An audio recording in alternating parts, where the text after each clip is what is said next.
నమో భగవతే వాసుదేవాయ. సివిఆర్ ఓం ప్రేక్షకులకు స్వాగతం, నమస్కారం. మనం ఇంతకుముందు విన్న ఆ శృంఖలంలో ఈ పోతన భాగవత ఆణిముత్యాలు అన్న ఈ శృంఖలంలో పృథు చక్రవర్తి తను ఆ భగవత్ సాక్షాత్కారం విషయంలో సనత్ కుమారుడితో చర్చలు సాగుతున్న నేపథ్యంలో ఆ సనత్ కుమారుడు ఆయన యొక్క ఆ విజ్ఞత, ఆయన యొక్క విజ్ఞానం దాన్ని చూసి పృథు చక్రవర్తి ఆయన్ని, మీరు మరి ఆత్మారాములు, మీకు కుశలం కానీ అకుశలం అనే కానీ మీకైతే ఏమి ఉండవు, ఎందుకంటే మీరు జ్ఞానులు. అయితే మిమ్మల్ని మరి ఈ ప్రశ్న వేయడం ఉచితమో కాదో నాకు తెలియదు, కానీ మీలాంటి వారు దుఃఖంలో ఉన్న వాళ్ళకి మిత్రులు. అటువంటి మీకు నాకు ప్రశ్న వేయాలనుంది. సంసారంలో మునిగి ఉన్న నాకు, నాలాంటి వారికి వేగంగా క్షేమం కలిగే ఉపాయం ఏమిటో చెప్పండి. ఎందుకంటే ఆ పరమాత్మ ఎవరి యొక్క అంశ అయితే జీవాత్మ ఉందో ఆయన ఎప్పుడు కూడా భక్తుల్ని రక్షించడం కోసం అని చెప్పేసి మీలాంటి సిద్ధ స్వరూపాలతో ఈ భూమిపై సంచరిస్తుంటాడు అని చెప్పేసి నేను విన్నాను అని చెప్పేసి ఆయన అడిగినప్పుడు ఆ పృథు చక్రవర్తి ఆ వినమ్రతో అడిగిన ఆ భావానికి సనత్ కుమారుడు సంతసించిన వాడై ఆయన అన్నాడు, ఓ రాజోత్తమ, ధరణీశోత్తమ సర్వభూత హిత చేతుస్కుండవై ధర్మ సుస్థిరత భాగ్యోదర శాలివై యసగు నీచే సాధులోకోత్తరోత్తర సంప్రశ్నము సేయగాబడ మహాత్మా సాధులోకైక సచ్చరితంబుం తలపోయ నిట్టిద కదా చర్చింప లోకత్రయిన్. ఓ రాజోత్తమ, నువ్వు అందరి హితం చాలా మంచి ప్రశ్న వేశావు. నువ్వు ఎందుకంటే ధర్మ మార్గంలో ఉన్నవాడు కాబట్టి ఇటువంటి నీకు మంచి మనసుతో ఆ యొక్క సంకల్పం కలిగింది. నీకు తెలుసు అన్ని విషయాలు కూడా, ఎందుకంటే నువ్వు జ్ఞానం పొందిన వాడివే. అయితే నువ్వు నా నుంచి కూడా తెలుసుకోవాలని చెప్పేసి నువ్వు అడిగావు. ఇది సత్పురుష లక్షణం ఇలాగే ఉంటుంది. ఎప్పుడు కూడా పనుల మంచి కోరి ఎప్పుడు కూడా విషయాలను అడుగుతూ ఉంటారు. ధరణి సజ్జన సంగంబు తలపనుభయ సమ్మతంబగు వారలు సలుపు నట్టి సరస సంభాషణ ప్రశ్న సరళి నిఖిల జనములకు సుఖకరమగు జనవరేణ్య. ఓ జనవరేణ్య, ఎప్పుడైనా సరే సత్పురుషులు కలిసినప్పుడు వాళ్ళ మధ్య ఏవైతే సరస సంభాషణలు అవన్నీ ఉంటాయో అవన్నీ కూడా అందరికీ మేలు కలిగించేవిగా ఉంటాయి అని అభినందించి మోక్ష సాధనోపదేశ కాముండైన పృథు చక్రవర్తికి వెండియుని ఇట్లండి ఆ విధంగా చెప్పి మోక్ష సాధనమైన ఉపదేశాన్ని కోరిన పృథు చక్రవర్తితో ఇక సనత్ కుమారుడు చెప్తున్నాడు.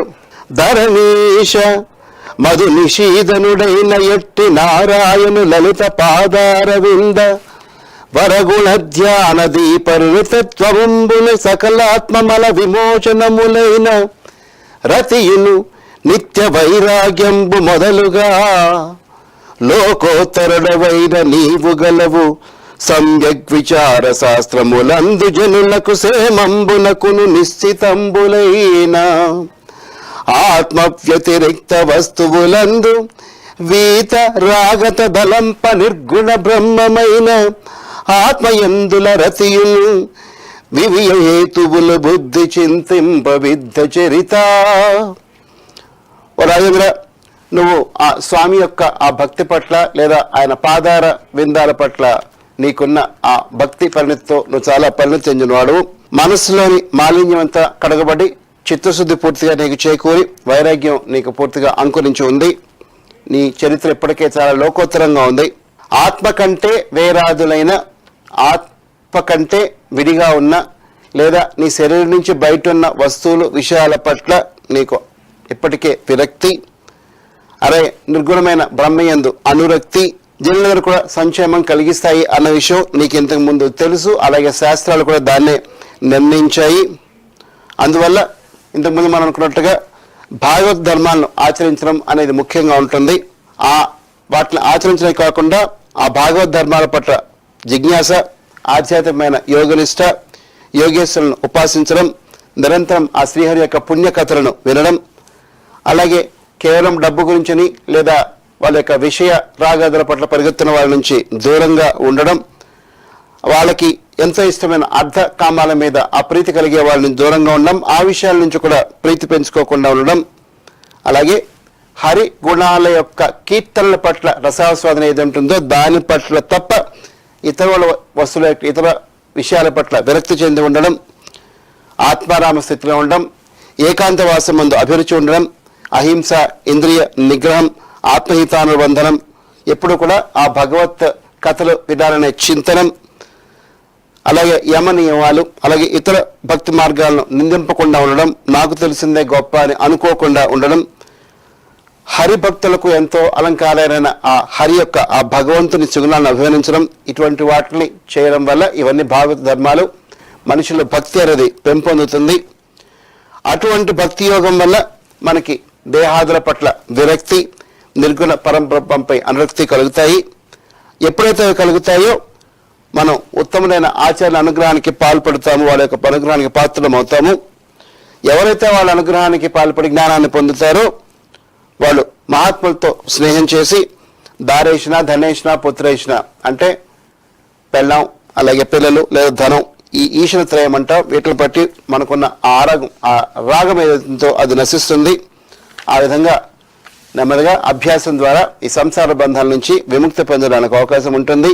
అనగా సాక్షాత్కారమగు భక్తి యోగాగ్నిగడిగి జీవాధారకమను పంచభూతాత్మకంబునై పొలుచు హృద్గంధిని పూని స్వకారణ భూతమైన ఎరణి దహించు హుతాశను కౌడై నిర్దహించినన్ నరపి దగ్ధ చిత్తుడై ముక్తా నిశేషాత్మగునుడు సద్ధన్ముడువైన యతండు మిగులన్ అర్ధిబాహ్యంబులైన ఘటాధికములు ఆంతరములైన సౌఖ్య దుఃఖాధికములను విభేదము ఆత్మభేదనములగు నగుటనయ్యుపాది వినాశంబునందగలడు. అంటే అలా ఆత్మసాక్షాత్కారం లేదా భగవత్ సాక్షాత్కారం అయితే ఏం ఒరుగుతుందయ్యా అంటే, ఎప్పుడైతే వాడికి జ్ఞానం అగ్ని, ఆ జ్ఞాన వైరాగ్యాల వల్ల ఎప్పుడైతే భక్తి యోగం అనే అగ్ని వాడిలో సుస్థిరమవుతుందో అప్పుడు వాడిలో ఉన్న అహంకారాలు, అలాగే పూర్తిగా కూడా ఆ ఇంద్రియ విషయాల పట్ల అనురక్తి అవన్నీ కూడా పూర్తిగా దగ్ధమైపోతాయి. ఈ విధంగా హృదయ గ్రంథి ఒక విధంగా దగ్ధమైపోవడం వల్ల దానికి ఉపాధిగా ఉన్న కర్తృత్వ భోక్తృత్వాలు, అంటే నేను ఈ పని చేస్తున్నాను, నేను దీన్ని ఆనందిస్తున్నాను, నాకు ఇది కావాలి, నాకు ఈ రుచి బాగుంది, నాకు ఈ విషయం కావాలి, అలాగే నేను ఈ విషయాలను భోగిస్తున్నాను అన్న ఈ కర్తృత్వ భావన, అహంకార భావన, నేను నాది అనుకునే భావన అప్పుడు నశిస్తుంది. ఎప్పుడైతే అవి నశిస్తున్నాయో అప్పుడు ఈ శరీరానికి బయట ఉన్న ఘటాలు లేదా ఈ సృష్టి వాటి పట్ల కూడా మనం ఒక రకమైన వైరాగ్యాన్ని పొంది సుఖ దుఃఖాలకు అతీతంగా ఉండగలుగుతాము. అది ఎలా జరుగుతుందయ్యా అంటే, పురుషుడు నిద్రవోగలల బొందున ఆత్మ సుఖైక హేతువై పరగినన్ రాజభృత్యజన భావ గుణంబులు సంప్రబోధమందరయగా మిథ్యయైన గతిన అంతర బాహ్య గుణ ప్రభేదముల్ బరువడి కానకుండు జనపాలక శీలన నిత్య ఖేళన.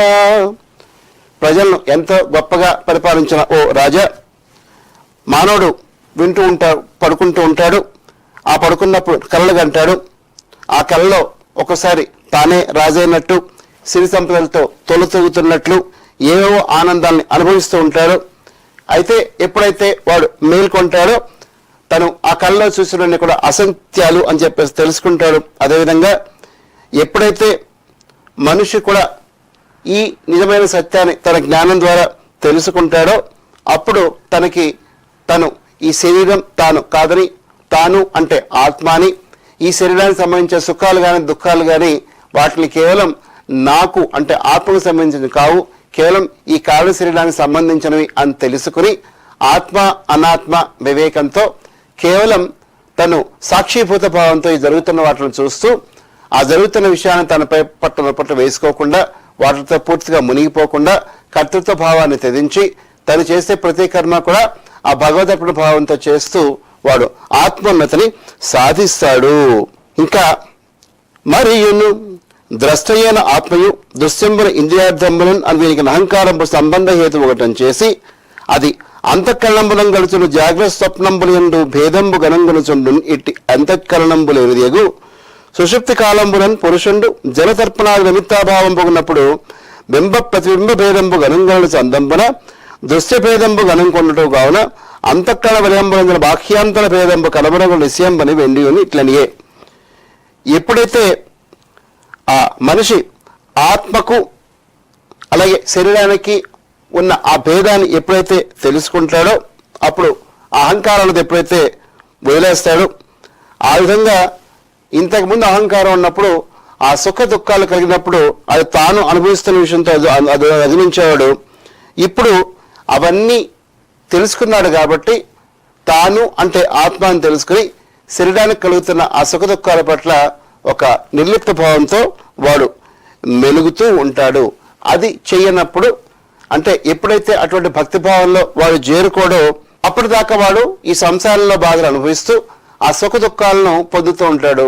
ఎప్పుడైతే ఇలా సరైన విషయాన్ని తెలుసుకుంటాడో, నిజమైన తత్వాన్ని తెలుసుకుంటాడో, తాను అంటే ఆత్మ, తాను అంటే శరీరం కాదు అని తన చుట్టూ జరుగుతున్న విషయాల పట్ల కేవలం ఒక ద్రష్ట భావంతో అంటే సాక్షిభూత భావంతో ఎప్పుడైతే మెలుగుతాడో అప్పుడు వాడి అంతఃకరణం నశించి వాడు యోగారూఢుగా ఉంటాడు. ఇంకా అంటారు, భువి విషయా తృష్ణ భూతంబులైన ఇంద్రియంబుల జేతను దివిరి మనముదగ విషయాసక్తి తొలగి యాంతరమైన మహిత విచార సామర్థ్యమెల్ల సరకు సాధి స్తంభజాలంబు హృదతోయములు గ్రోలురతిక్రమంబున హరించు. ఈ రీతి అంతర్విచార సామర్థ్యంబున పరుతంబైన పూర్వాపరానుమేయ సంధాను రూప సంస్కృతి నశించున్. అది నశించిన విజ్ఞానమంత తొలంగు. అట్టి విజ్ఞాన నాశంబు నార్యజనులు స్వాత్మకది సకల పక్నవం బటండ్రు. ఎప్పుడైతే ఈ మనసు అనేది ఉందో అది ఎప్పుడు కూడా విషయాల పట్ల ఆసక్తికరమై ఎప్పుడు కూడా వాటిలో పరిగెడుతూ ఉంటుంది. అంటే ఆ ఇంద్రియాలు పరిగెత్తిస్తూ ఉంటుంది. అప్పుడు ఎలా అయితే ఇంద్రియాలు ఎప్పుడైతే మనసు చెప్పినట్లు వింటూ పరిగెడుతూ ఉంటాయో అంతవరకు ఎప్పుడైతే మన యొక్క ఇంద్రియాల్ని మన మనసు చేతిలో ఉంచి వాటి ఆ మనసును మళ్ళీ బుద్ధి అధీనంలో ఉండనట్లుగా మనం చేసామనుకోండి, అంటే కేవలం మనం చూస్తున్న ప్రతి ఒక్క విషయాన్ని తాకాలని లేదా దాన్ని పొందాలని దాన్ని తినాలని అన్న ఆకాంక్ష పెంచుకోకుండా ఆ ఇంద్రియాలు చూసి వచ్చి ఎప్పుడైతే మనసుకు చెప్తావో ఆ మనస్సు మళ్ళీ బుద్ధి దగ్గరికి వెళ్ళి అది ఏదైతే నిర్ణయం చేస్తుందో దాన్ని మనం ఎప్పుడు ఫాలో కావాలి. అలా కాకుండా ఇంద్రియాలను పూర్తిగా బుద్ధిని గ్రహించే విధంగా కాకుండా అది మనసుని గ్రహంలో ఉంటే గనక మన మనసు అదుపు తప్పుతుంది. అలా తప్పినప్పుడు మన యొక్క బుద్ధి తన యొక్క విచార శక్తిని క్రమంగా కోల్పోతుంది. అందువల్ల మనం ఎప్పుడు కూడా ఆ స్థితిని తెచ్చుకోకూడదు. అలా స్థితిని తెచ్చుకున్నాడు అంటే ఇంద్రియాల్ని మన మనస్సుని కూడా ఎప్పటికైతే మనం బుద్ధి అధీనంలో ఉంచమో అంతకు వరకు కూడా అలా చేయన్నాడు మనం ఆత్మనాశనం కొని తెచ్చుకున్న వాళ్ళం అవుతాము. అందువల్ల మనం ఏం చేయాలంటే ఎప్పుడు కూడా ఆత్మజ్ఞానం అన్నదానికి మనం బరుగుపడడం అనేది మనం ఎప్పుడు చేసుకుంటూ ఉండాలి. ఆత్మజ్ఞానాన్ని పెంచుకోవడం అనేది మనం చేసుకోవాలి. ఆత్మ యొక్క నాశనం ఎప్పుడైతే అవుతుందో అప్పుడు సర్వనాశనం అయినట్టు మనం అర్థం చేసుకోవాలి.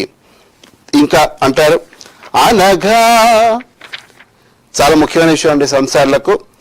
ఈ సంసారం అతిశయంబున ధరింపగమని నిశ్చయించువాడుగై కొని ధర్మార్థ కామ మోక్షములకు నతి విఘాతుక మెద్దియట్టి దాని వలన సంగంబు సేయవలనదా ధర్మాదులందు త్రివర్గంబునంతకోగ్ర భయయుతంబగుటను పరమ మోక్షమై ముఖ్యాతమై విరసిల్లు నండు బుధులు భువి గుణ్య వ్యతివేకమున పొట్టినట్టి యబ్జ జాతాదులకు అస్మదాదులకును కాల విధ్వంసితాకిల క్రమము గలుగనెన్నడు సేమంబుగాన వినుము. పుణ్యమూర్తివైన ఓ పృథు చక్రవర్తి, ఎవరైతే ఈ సంసారాన్ని దాటగోరతారో, ఎవరైతే ఆత్మ యొక్క ఆ స్థితిని తమ యొక్క ఆత్మోన్నతిని పొందాలని చెప్పేసి కోరుకుంటుంటారో వాళ్ళు ఎప్పుడూ కూడా ధర్మ అర్థ కామ మోక్షాలను పూర్తిగా చెరిపేసేటటువంటి విషయాల వల్ల అటువంటి విషయాల పట్ల లేదా వస్తువుల పట్ల లేదా వ్యక్తులతో కూడా దూరంగా ఉంటూ ఉండాలి. వాళ్ళు ఎప్పుడూ కూడా ధర్మ కామ మోక్షాలు అంటే ధర్మ అర్థ కామ మోక్షాలు ఏవైతే ఉన్నాయో వాటిని ముఖ్యంగా ధర్మ అర్థ కామాలు ఇవన్నీ కూడా అనిత్యం కూడా జరుగుతుండడం వల్ల ఎక్కడొక్కడ మనం వాటి నుంచి జారిపోతామా అన్న భయం ఉంటుంది. ఎందుకంటే మోక్షం అనే చివరి స్థితి. కానీ ఏదైతే ధర్మం దాన్ని ఫాలో అవడం, అర్థం డబ్బు సంపాదించడం, కామం ఏవైతే మనం ఉన్న కోరికలు వాటిని సరైన పద్ధతిలో మనం తీసుకెళ్ళకపోతే మోక్షం పొందడం అసాధ్యం అవుతుందండి.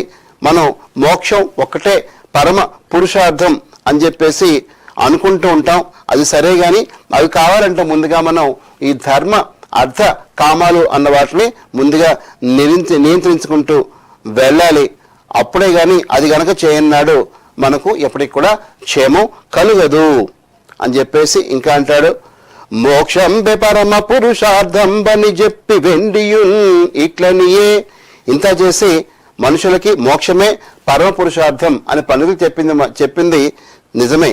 అయితే నరేంద్ర దేవేంద్రియ ప్రాణ బుద్ధ్యహంకార పరివృతంబులైన ఈ స్థావర జంగమంబుల హృదయంబులందు వ్యాపకుండు ప్రత్యక్ష భూతండు ప్రత్యగ్రూపండు భగవంతుండైన ఈశ్వరుండంతర్యామి రూపంబునన్ ప్రకాశించుచుండు నిధి నారాయణుని సద్రూపంబుగా తెలియుమని వెండియున్ ఇట్లనియే.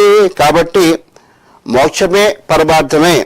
అయితే రాజేంద్ర, ఈ దేహం కానీ ఇంద్రియాలు కానీ ప్రాణం కానీ బుద్ధి కానీ అహంకారం అని ఇవన్నీ కూడా మనం ఎప్పుడు కూడా అర్థం చేసుకోవాల్సిందంటే వీటన్నిటి ద్వారానే ఆ భగవంతుడైన ఎవరైతే ఉన్నాడో ఆయన సర్వవ్యాప్తుడు, సాక్షిభూతుడు, ప్రత్యగ్రూప రూపంతో ఎప్పుడు కూడా వీటిలో అంతర్యామిగా ప్రకాశిస్తూ ఉంటాడు. అటువంటి నారాయణ స్వరూపం సరిగ్గా తెలుసుకో. ఈ భాగవతంలోని 626వ పద్యం 4వ స్కందంలో చాలా ముఖ్యమండి. మనం అర్థం చేసుకోవాల్సిందంటే ఆ భగవంతుడు వీటన్నిటి ద్వారా ఎప్పుడు కూడా సాక్షిభూతంగా, ప్రత్యేక రూపంగా, అంతర్యామిగా మనలో ఎప్పుడూ ఉన్నాడు అని చెప్పేసి తెలుసుకుని మనం ఎప్పుడు కూడా ఆయన పట్ల అనురక్తిని పెంచుకోవాలి. భూవర ఏ మహాపురుష భూషణు నందులని సమస్త విశ్వావళి లీనమై సదాత్మక భావంబునుంది భూరి మాయా విభంబులందగి సమగ్ర వివేక నిరోధిస్వగ్వనాసి విషబుద్ధి దోచుచు విశేషగదిన్ వెలుగొందుంగెప్పుడు. రాజేంద్ర, ఈ విశ్వం అంతా కూడా ఆ పరమేశ్వరులో అంతర్భాగమై ఆయనలో ఉంది. కేవలం ఆయన యొక్క మాయా ప్రభావంతో అది ఎప్పుడు కూడా మనల్ని మాయా లేదా సృష్టి అనే రూపంలో మనల్ని భ్రమింపజేస్తూ ఉంటుంది. సుమోహిత నిత్య ముక్త పరిశుద్ధ విబుద్ధ సుతత్వుడై యురిక్రమముడభిభూత సత్ప్రకృతి కర్మ కలంకుడు వైన ఎట్టి ఉత్తమ చరితుల్ కృపాకర మదోత గుణోన్నతు నీశ్వరేసు చిత్తమున దలంపు మయ్య జనతా పరిరక్షణ దుష్ట శిక్షణ. అటువంటి ఆ భగవానుడు ఎవరైతే నిత్యముక్తుడు, సత్య స్వరూపుడు, విశుద్ధ చక్రుడు, అలాగే కృపారంజుడు, ఉత్తమ చరిత్రుడు ఎవరైతే ఉన్నాడో అటువంటి పరమేశ్వరుని ఎప్పుడు కూడా నీ మనసులో తలుచుకుంటూ ఉండు అని చెప్పేసి, వసుమతీనాథ యౌవని పాద పద్మ పలాస విలాస సలలిత భక్తి సంస్మరణంబుచే సజ్జన ప్రకరంబు ఘన కర్మ సంచయ గ్రహితమగున్ అహంకారమను హృదయ గ్రంథి జతురు వివరించనిట్లు నిర్విషయమతులు మహి నిర్దురిద్దేంద్రియ మార్గంబులైన ఎట్లి యతులకు చేరబలని గాని ఎట్టి పరమేశ గేశవు నాది పురుషుల్ వాసుదేవుని భువన పావన చరిత్రు నర్తి సంసరణంబుగా తత్వజాంబములు భక్తి సేవింతు గుణసాంద్ర పార్థివేంద్ర. అందువల్ల ఓ రాజా, ఆ మహానుభావుని పాదపద్మాలను నువ్వు ఎప్పుడు కూడా సంచరిస్తూ మిగిలిన వాళ్ళు ఎలా అయితే సర్వజ్ఞులైన వాళ్ళు ఆ కర్మవాసనమైన అహంకారాన్ని ధర్మిస్తారో అలాగే నువ్వు కూడా అహంకారాన్ని నిర్మూలించుకో. ఎప్పుడైతే ఇలా ఇంద్రియాలను నిగ్రహించి విషయాసక్తులు కాని కాకుండా ఎవరైతే ఉంటారో అటువంటి ఇతరులకే ఇది సాధ్యం అవుతుంది. అందువల్ల నువ్వు ఎప్పుడు కూడా భక్తి కేవలం భక్తి చేత సాచుడు, భువన పావన చరిత్రుడు, ఆది పురుషుడు, దేవాది దేవుడు అన్న వాసుదేవుని శరణవేడువయ్యా. ఆ పరమేశ్వరుని యొక్క ఆ పాదాలను భక్తితో చూడవయ్యా, సేవించవయ్యా అని చెప్పేసి చెప్తూ ఇంకా అంటాడు, అరిషడ్వర్గ మహోనివక్రనికర వ్యాకీర్ణ సంసార సాగట మజ్జోదర కీర్తన తరణి సాగత్యంబునన్ బాసి తామరుదారంగ నభోపహ ప్రకట యోగాది క్రియారుట్టిచే ధరింపగన్ మది గోరు వారలకు దుర్జాతంబగున్గా ఉన్నన్. ఈ అరిషడ్వర్గం అనేది చాలా గొప్ప మొసల్ లాంటిది. దీన్ని మనం సాధించాలి, దాన్ని మనం తరించాలి, దాన్ని మనం దాటాలి అంటే ఆ పరమేశ్వర సంకీర్తనం అనేది ఉంటే గాని అది సాధ్యం కాదు. అందువల్ల ఎంత గొప్ప హఠయోగాదులు మనం చేసినా ఈ మహాసాగరాన్ని దాటలేం. కేవల భక్తితో మనం దాన్ని దాటగలం. ధరణీశోత్తమ నీవు కేవల సముద్యద్భక్తి ధీయుక్తివై వరగోవింద వదనారవింద శుభగాస్వనాస బంధించి విస్తర భూరి వ్యసనా కరోల్లసిత దుగ్ధోంతాంగ్ల గభీర సంసరణాబోధి ధరింపవయ్య పరమోత్సాహం బుదీపింపగన్. అందువల్ల నువ్వు కేవలం అచేచ్ఛమైన భక్తితో ఆ గోవిందుని యొక్క పదాల విందని తలుచుకుంటూ దాని సాయంతో ఎంతో దుఃఖమయం, కఠోరం, గంభీరం అయిన ఈ మహాసాగరాన్ని, సంసార సముద్రాన్ని పరమ సంతోషంతో తరించు అని చెప్పేసేసి బ్రహ్మపుత్రుడు, బ్రహ్మ విదురుడు అయిన ఆ సనత్ కుమారుడు పృథు చక్రవర్తికి బ్రహ్మతత్వాన్ని చక్కగా బోధించాడండి. ఇదే బ్రహ్మతత్వం. బ్రహ్మతత్వం ఏంటంటే నీ యొక్క పనిని త్రికరణ సిద్ధిగా చేస్తూ నాది అన్న ఒక అహంభావాన్ని వదిలిపెట్టేసి నువ్వు ముందుకు వెళ్తే అప్పుడు నీకు వచ్చే జ్ఞానం ఏదైతే ఉందో, అంటే ఆ దేవుడి కృపతో వచ్చే జ్ఞానం ఏదైతే ఉంటుందో అది మనకి చాలా ముఖ్యమండి. ఆ యొక్క దాని యొక్క ప్రభావంతో మనం ఎప్పుడూ కూడా దేన్నైనా సరే మనం సంసార సంగ్రహాన్ని దాటించేసేయచ్చు. అటువంటి విషయాన్ని చెప్తూ ఆయన ఆ విధంగా గొప్ప సత్యాన్ని ఆయనకి బోధించాడు. ఆ పృథు చక్రవర్తి ఆయన చెప్పిన ఆ బోధనని సంతోషంగా అంటున్నాడు, మునీంద్ర, పూర్వజన్మలో నాకు ఏదైతే ఒక పుణ్యం ఉందో దాని ప్రభావం వల్లే మీరు ఇప్పుడు నాకు కనిపించారు, నాకు ఈ గొప్ప నీతిని బోధించారు. వినుటట్టి అనుగ్రహ సాధనములకై మీరులి పుడ్డగ నిచ్చంటి కింజను తెంచితిరి దయాళురు అనకులు భాగవత పరుల నగు మత్తములన్. అనుగ్రహాన్ని సార్థకం చేయడం కోసం, అంటే ఏదైతే నాకు ఆ పూర్వజన్మ కృతి ఉందో దానికి పూర్తిగా పరిణతిలో చేయడం కోసం చెప్పేసి మీరు ఇక్కడికి వచ్చారు.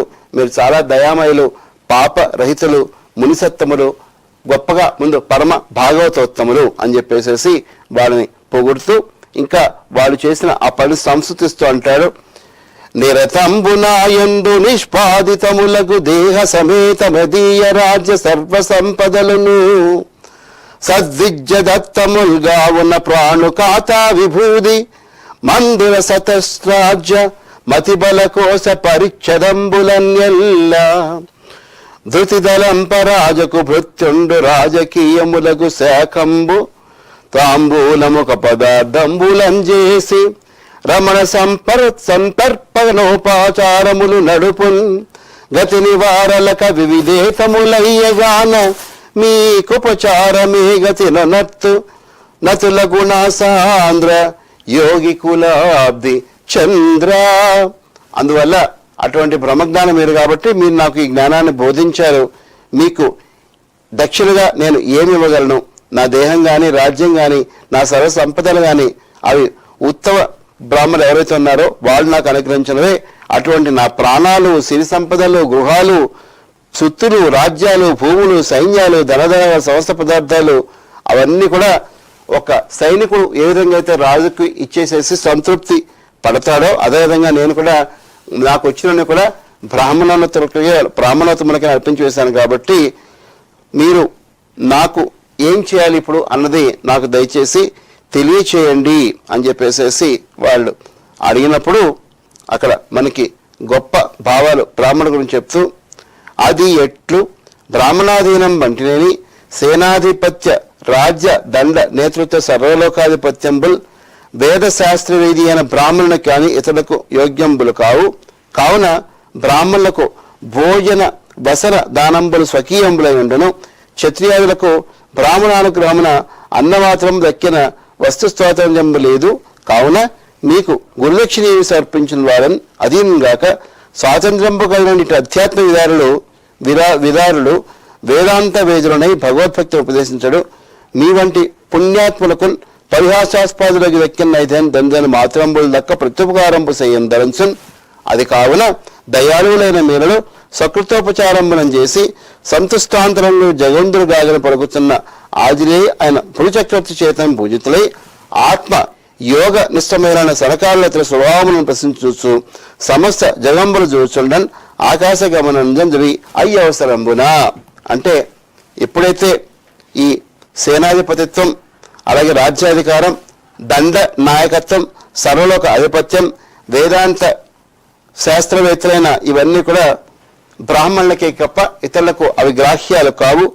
అన్న వస్త్రాధారాలు ఇవన్నీ కూడా బ్రాహ్మణులకు స్వకీయాలు. అవి ఎప్పుడూ వదిలిచిండే. బ్రాహ్మణుడు ఎప్పుడు కూడా తన అన్నమే తాను భుజిస్తాడు, తన అస్త్రమే తాను ధరిస్తాడు, తన సొమ్మే తాను దానం చేస్తాడు. క్షత్రియాదులు ఆ బ్రాహ్మణ అనుగ్రహం కోసం చేసిన అనుష్ఠానాలు వాళ్ళు నిర్వహిస్తూ ఉంటారు. అంతేగాని మిగిలిన వాటి మీద వాళ్ళకి స్వాతంత్ర్యం లేదు.